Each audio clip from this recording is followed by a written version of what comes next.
afternoon, everybody. My name is Greg Kehoe. I'm the U.S. Attorney for the Middle District of Florida. Thank you for coming. We have a presentation and a press release for you today and a press conference. And this is in dealing with alien smuggling and human trafficking, something that are priorities for the Department of Justice and for the Attorney General Pam Bondi.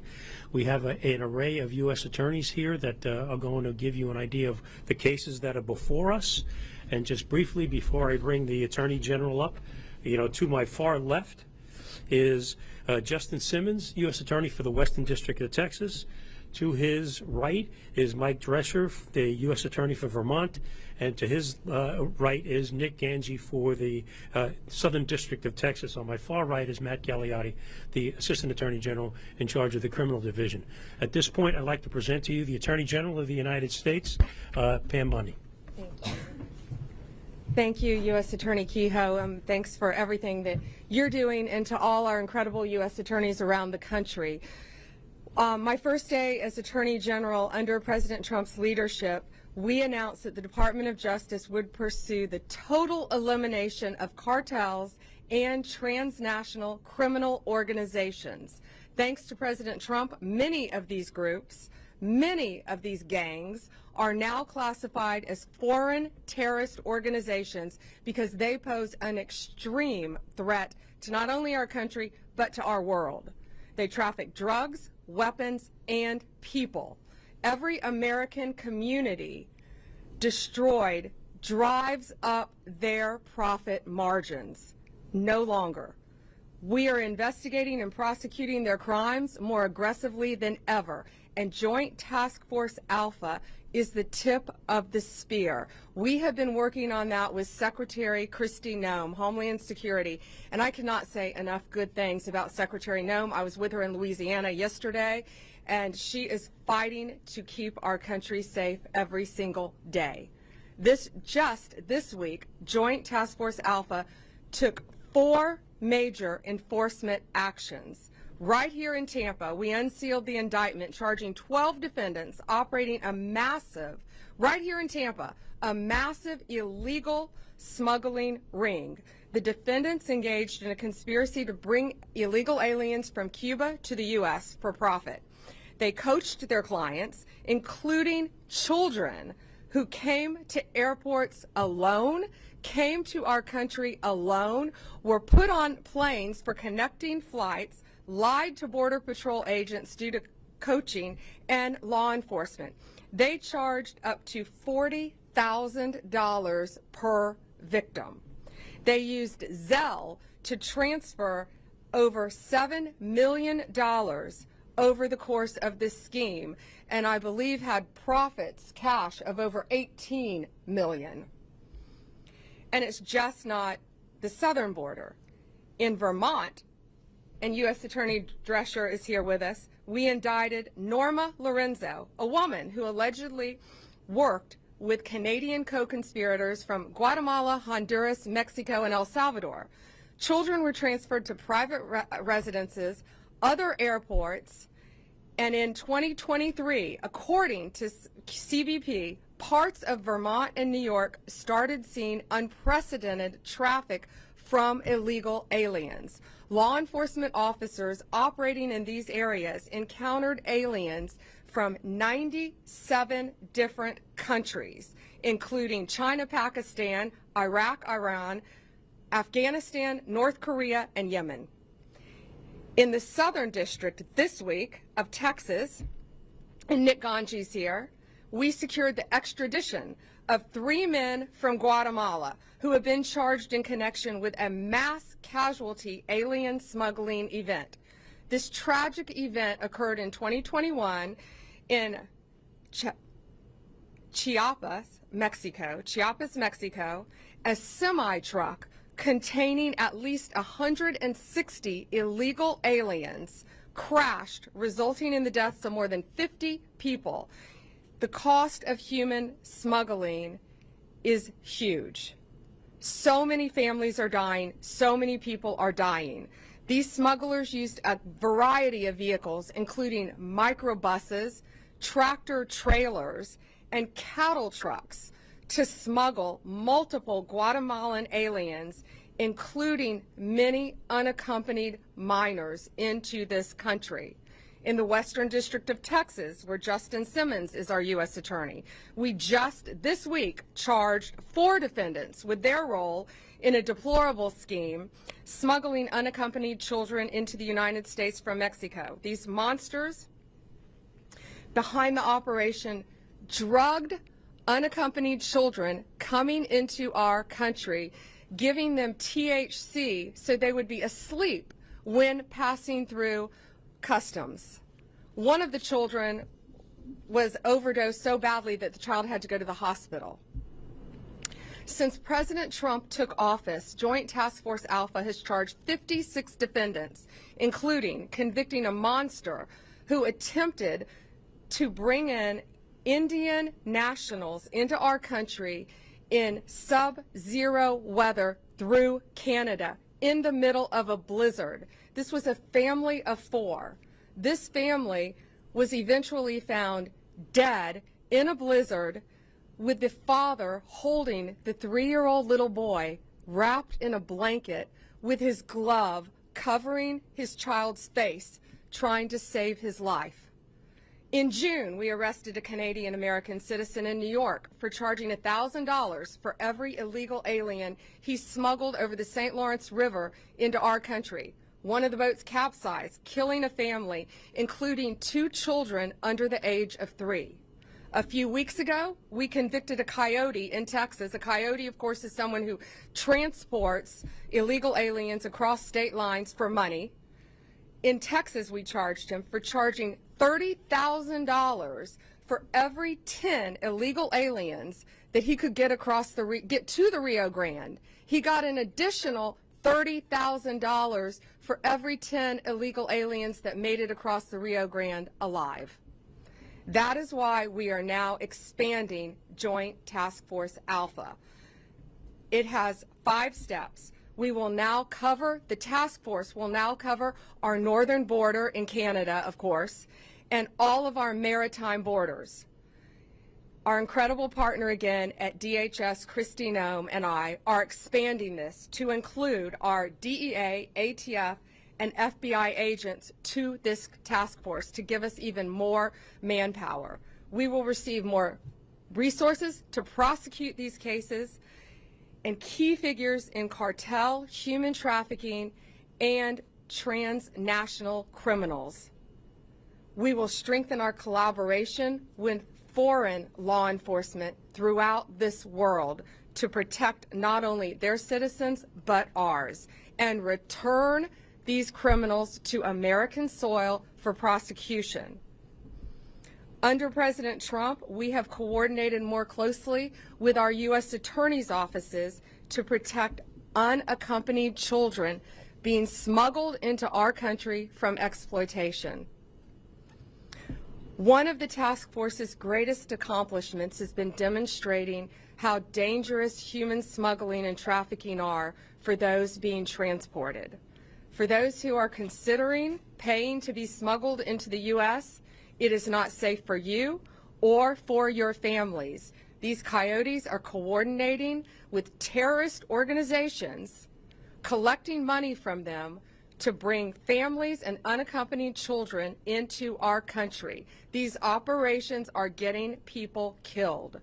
Let me be clear, if you smuggle human beings, you will be found, you will be prosecuted, and you will be brought to justice. It doesn't matter where you are, it doesn't matter what our borders are, the limit of where our country ends and another begins, but it does not limit our law enforcement capabilities to bring you to the United States and prosecute you and lock you up for as long as we can. Thank you, and God bless you.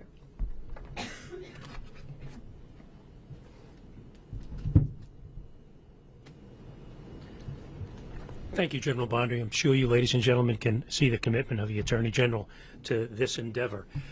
We just want to take a few minutes of more of your time and give you a little bit more detailed flavor of the cases that we have before you and the nature and extent of the horrific crimes that are taking place that General Bondi just outlined. After we finish these very brief comments, it will be open for questions at that point. And just bear with us, and we'll be there very soon. The first case that we're talking about is the case here in Tampa that General Bondi was talking about, United States versus Cabrera, which is 12 defendants, an international alien smuggling ring, and they also engaged in asylum fraud. And why did they do it? They did it for money and money alone.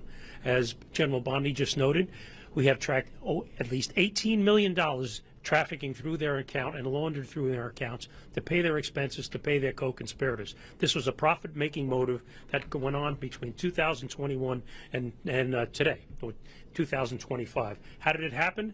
They used social media. They went on social media with Cuban individuals to tell them that they could get Cuban individuals and get them visas based on fraudulent conduct by putting their visas, which were based on European citizenship. They had co-conspirators throughout the world to gather these people up to try to get their money to participate in this. And I say co-conspirators. There are numerous co-conspirators. There were thousands of people, aliens, listed in their ledgers that they were doing this with. Their ledgers were sophisticated as any business that you will come across. Their ledgers had dates of travel, money owed, airlines used, smuggling routes. How did they do it? They brought these people through charters and commercial airlines through other countries. They put the fraudulent documentation together with these individuals. Of course, as General Bondi just noted, at $40,000 apiece.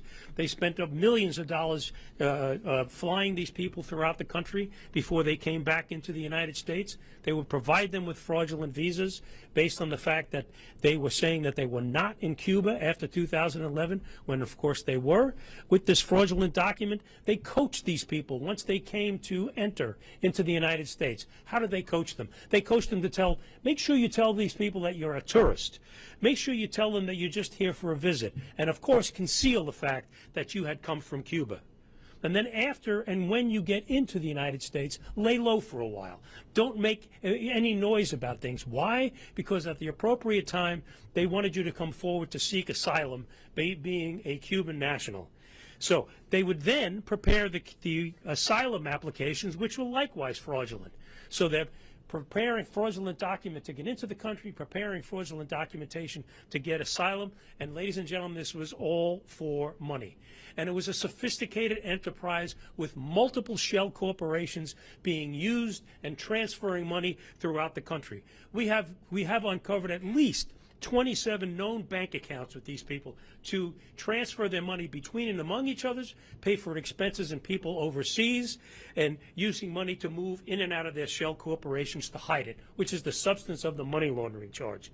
Suffice it to say, the bottom line of this is that it was a business, a criminal business that was set up for one reason and one reason only: to make money on the backs of these people and at the expense of the American people by defrauding them. And in doing so, they passed at least $18 million through their bank accounts.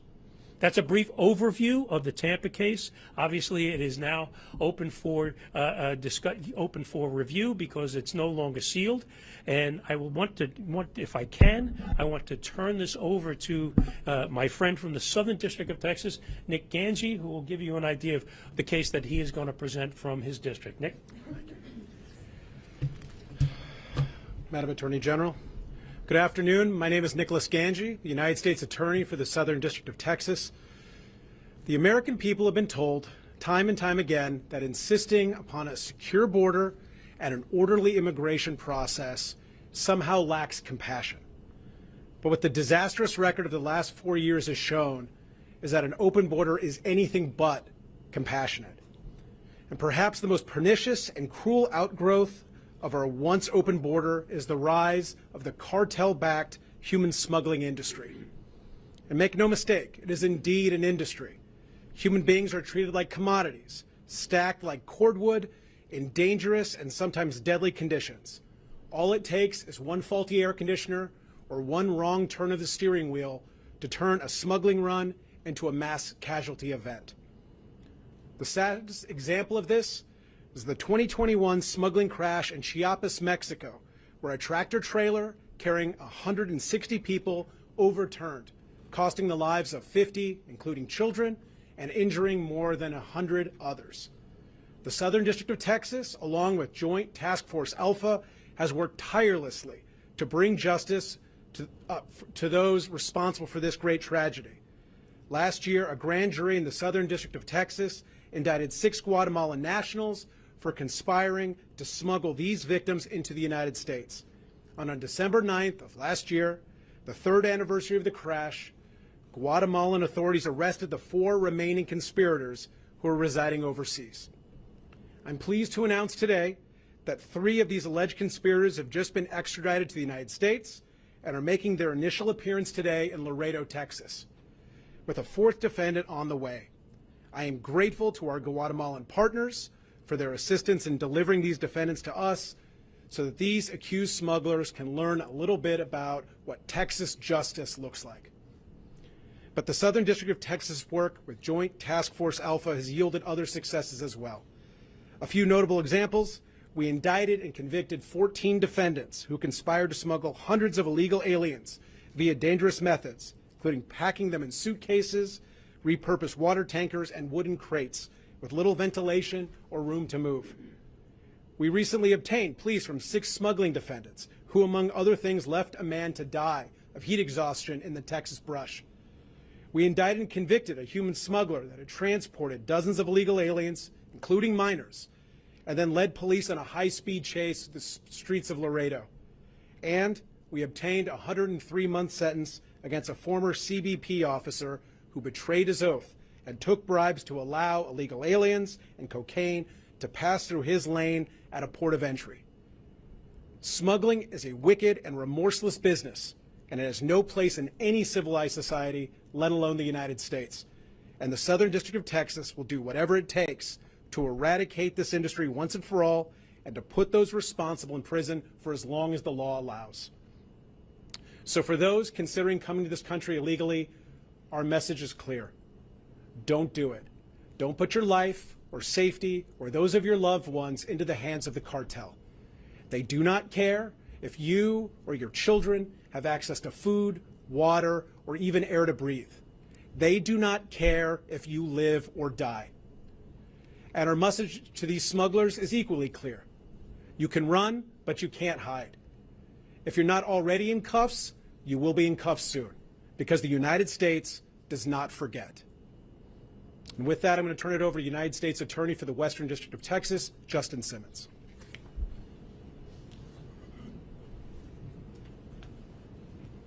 Thank you all for being here today.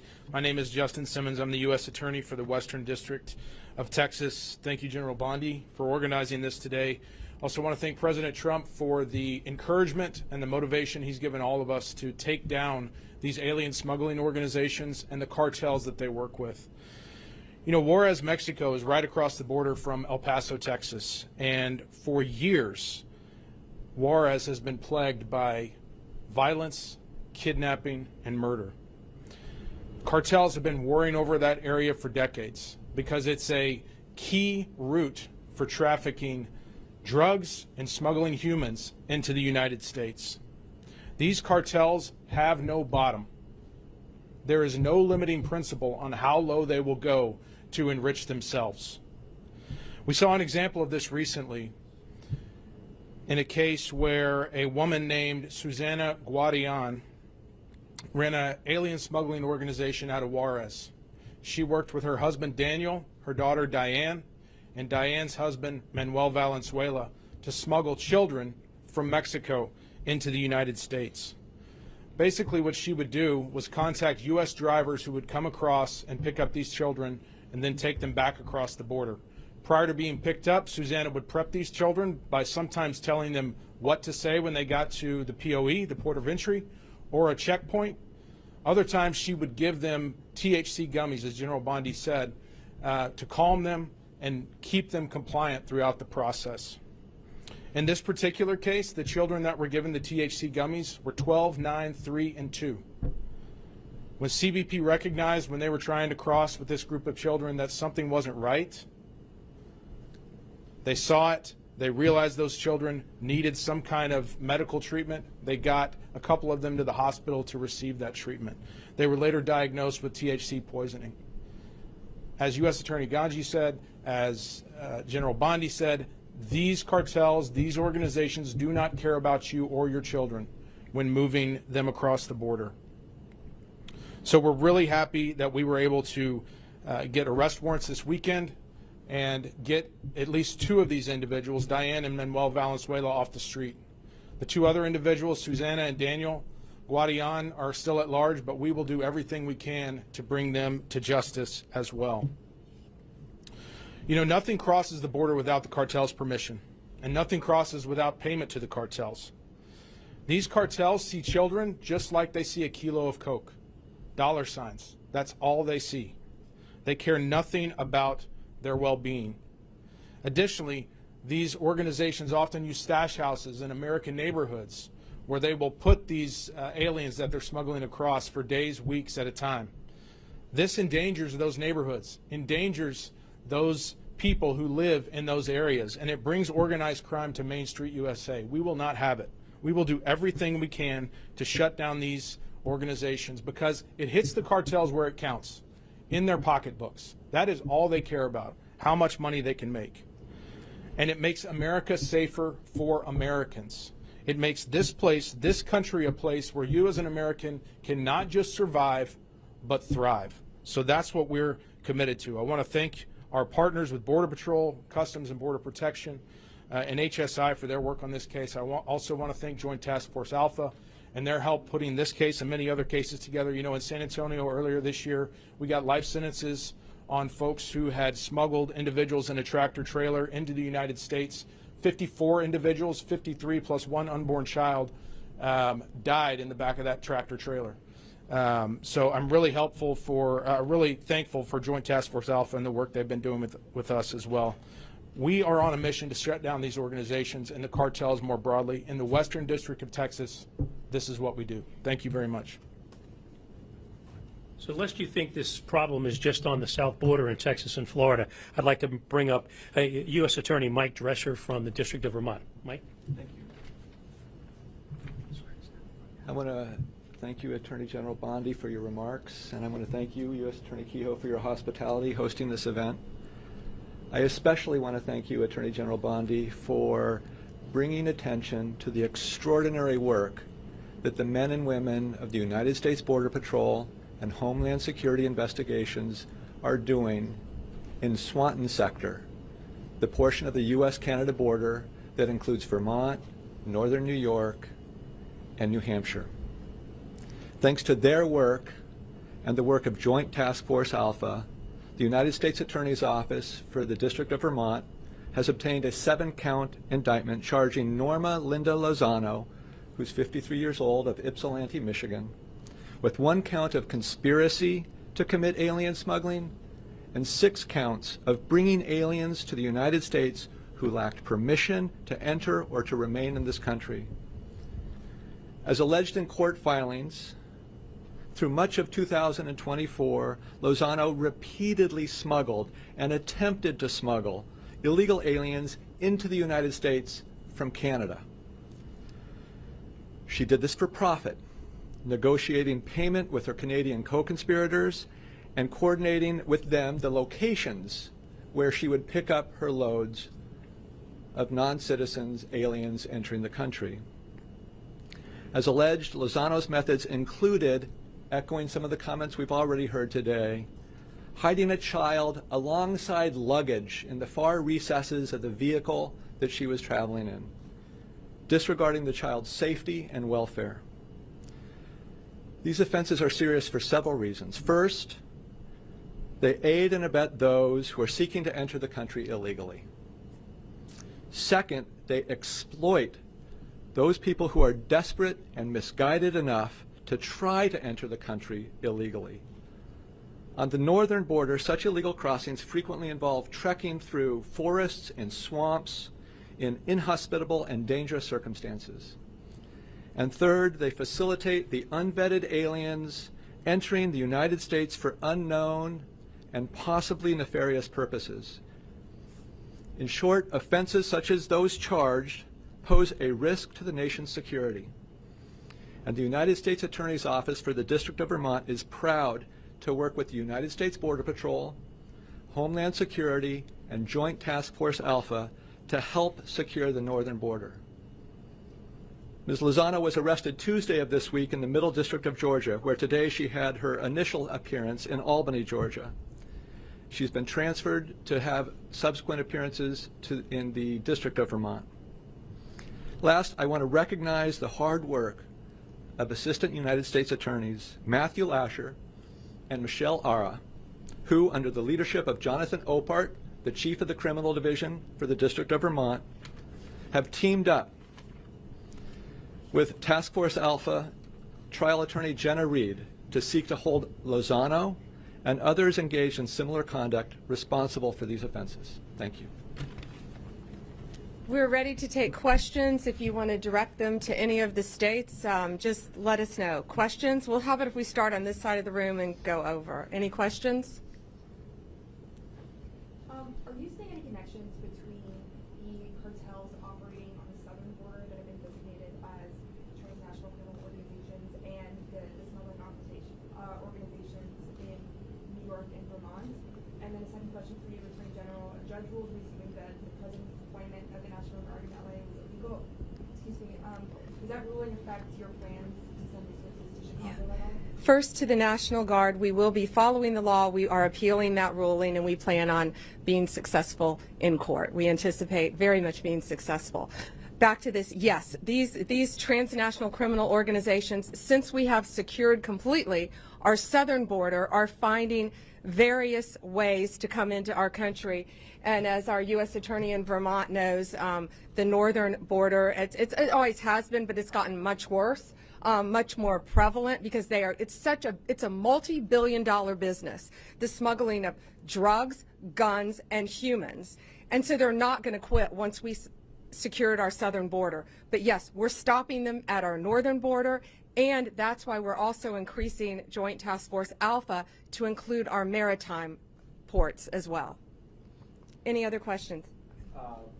First for you, or I'm not sure you're going to do the Tampa part of it first, but Sure. When it comes to Tampa, do you have any idea as to why they set up shop here in Tampa? And then the other question about Tampa would just be, how much of this is going on right now? This seems like a pretty deep thing that was happening here. Can you just start throwing darts at a map and find these kinds of groups? Can I start in on that first? Because I know you're a Tampa reporter, and that's why I think it was so important to have it here, because people are expecting this in Texas and big cities, and Tampa is a big city, but it is everywhere. It touches, I think, every city in our country. And traveling around this country, it's everywhere. It's everywhere you go because our borders were wide open, and guns, drugs, gangs were coming in, terrorist organizations, into every city in our country. We arrested very recently, 20 minutes outside of our nation's capital, one of the top MS-13 members in the entire country. One of them was arrested also in Portland, Oregon. So it's very organized. They are spread throughout this country. And U.S. Attorney Kehoe, I'll let you take it from Tampa. With regard to Tampa, I mean, this has been going on for a significant period of time. Our investigation takes us back to at least 2021. And these people aren't some individuals or from far-off areas. They're from neighborhoods right here in Tampa, from addresses that you know, that you could pass in Publix or walk on the street. Why did they set up here? Because they were started up in 2021, operated undetected, and let's be perfectly honest, as General Bondi said, $18 million in an entity that was moving in a tremendous speed, but in a relatively short period of time. $7 million going through Zelle alone.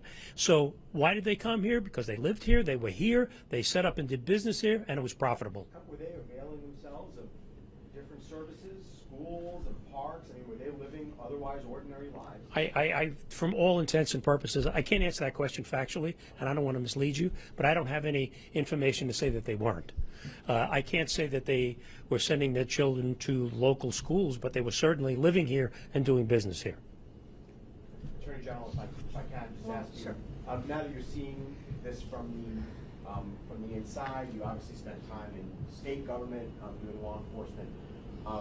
Now that you're seeing it from the federal level, how would you characterize what you've become aware of, and in terms of how much this is going on around the country? I mean, it seems like these cases are just a few of what you could highlight.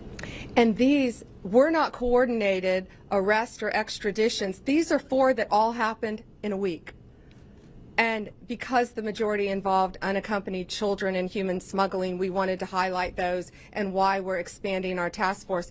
It's shocking, being in the state of Florida, being a state prosecutor, but now on a national level and an international level, seeing the amount of human smuggling that goes on in child exploitation and the amount of drugs that freely flowed into our country for 4 years has truly been horrific, and we are doing everything in our power to stop it. And we're also meeting with our partners around the world to work hand in hand with them as well. Can you characterize how many more cases are happening in Tampa, Hillsborough County, Florida? So just since January 20th, we have charged, in Tampa, you're specifically Tampa, but Joint Task Force Alpha has charged 55 defendants just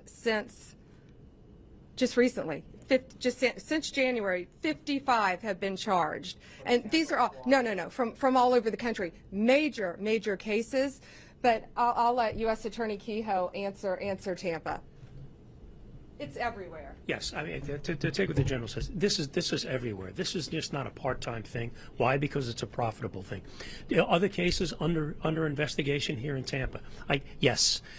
Numerous cases, yes.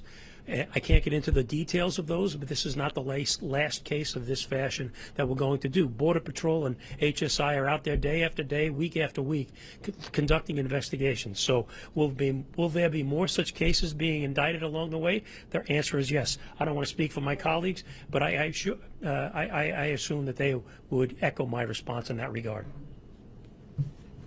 Take one more. Go ahead. Good afternoon to you all.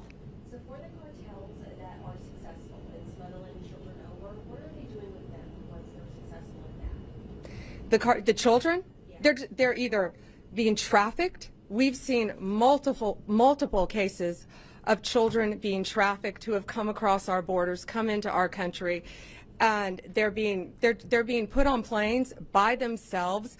When I was at the border in September, I went to the border in September in Yuma, Arizona, and they had a term, and it was called a recycled child.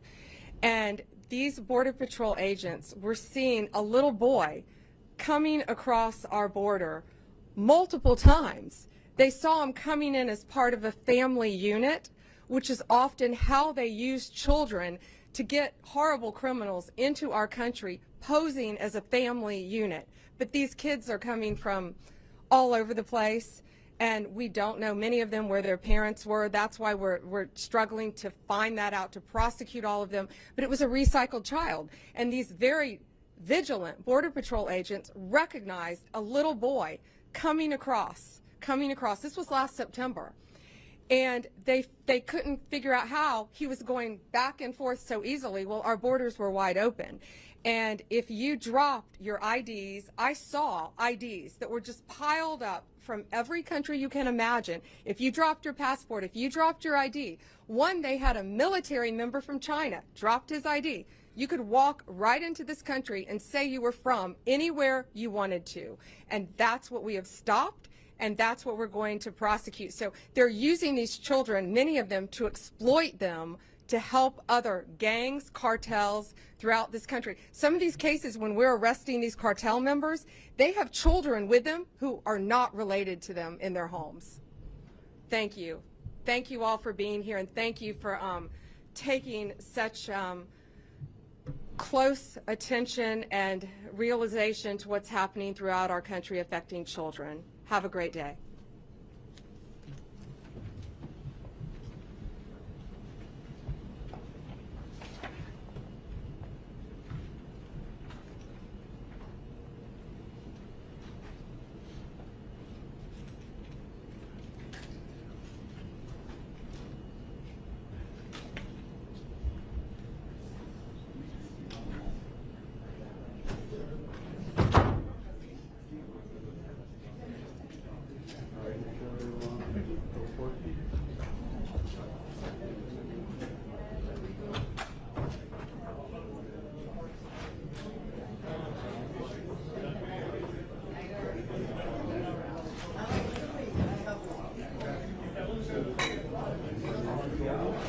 of the